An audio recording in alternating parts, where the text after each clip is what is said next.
నమస్తే lucky people, మరొక కొత్త వంటకంతో అయితే మేము ముందుకు వచ్చేసాం అనమాట. చాలా అంటే చాలా స్పైసీగా చికెన్ కర్రీకి ఏ మాత్రం తగ్గిపోకుండా ఉందన్నమాట. అసలే కార్తీక మాసం కదా, ఒక్కసారి ట్రై చేయండి, చాలా బాగుంటుంది. క్యాబేజ్ అండ్ మిల్ మేకర్ అనమాట. మనకు కావాల్సిన వస్తువులు: మిల్ మేకర్ని ఫస్ట్గా సోక్ చేసుకోండి హాట్ వాటర్లో.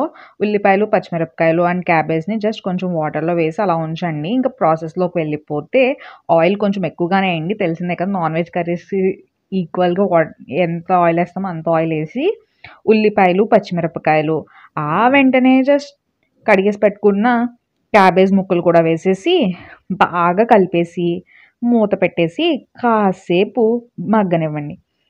పచ్చి వాసన అంతా పోవాలండి. మీరు కంగారు పడిపోయి ఏం చేసినా సరే కర్రీ టేస్ట్ అయితే మారిపోతుందనమాట. ఓన్లీ ప్రాసెస్ ఏంది అంటే అవి బాగా మగ్గడమే.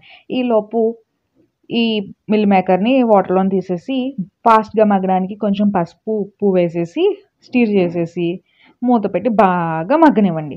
చెప్తున్నా కదా, చాలా అంటే చాలా బాగా మగ్గాలనమాట. అప్పుడు కొంచెం అల్లం వెల్లుల్లి పేస్ట్, హోమ్‌మేడ్ ప్రిపరేషనే. చూసారా ఎంత రెడ్ కలర్‌లో వచ్చేసినాయో అన్నీ గూడా.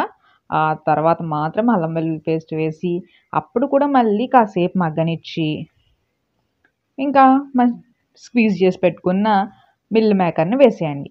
మిల్ మేకర్ వేసేసి ఒక్కసారి మసాలా అంతా దానికి పట్టేలా కలిపి ధనియాల, జీలకర్ర పొడి, గరం మసాలా, కారం. కారం కొంచెం ఎక్కువగానే వేయండి, చాలా బాగుంటుంది. అండ్ బాగా కలిపేసి మళ్ళీ మూత పెట్టి మగ్గనివ్వండి. కారం కూడా ఆయిల్‌లో మగ్గితేనే కర్రీ టేస్ట్ మారుతుంది. ఈ ట్రిక్ కూడా గుర్తుపెట్టుకోండి. And water 2 glasses of full water అనమాట. ఒక లోటా వేసాను నేను, అంటే 2 గ్లాసెస్ అనమాట. పెద్ద పెద్ద గ్లాసెస్‌తో వేసేసి బాగా కలిపేసి మూత పెట్టేయండి. ఇదంతా కూడా సిమ్‌లో చేయండి ఈ వాటర్ ప్రాసెస్ అనేది. అప్పుడే మీకు బాగా వస్తుందనమాట. అండ్ ఫైనల్‌గా చికెన్ మసాలా, కొంచెం వాటర్ ఉండగానే చికెన్ మసాలా వేయండి. ఇంకా నాన్ వెజ్ టేస్ట్ ఎవ్వరు తీసేయలేరనమాట. చూసారా చూడ్డానికే ఎంత కలర్‌ఫుల్‌గా ఉందో. ఒక్కసారి ట్రై చేయండి. అండ్ బ్యాచిలర్స్ రెసిపీ కూడా.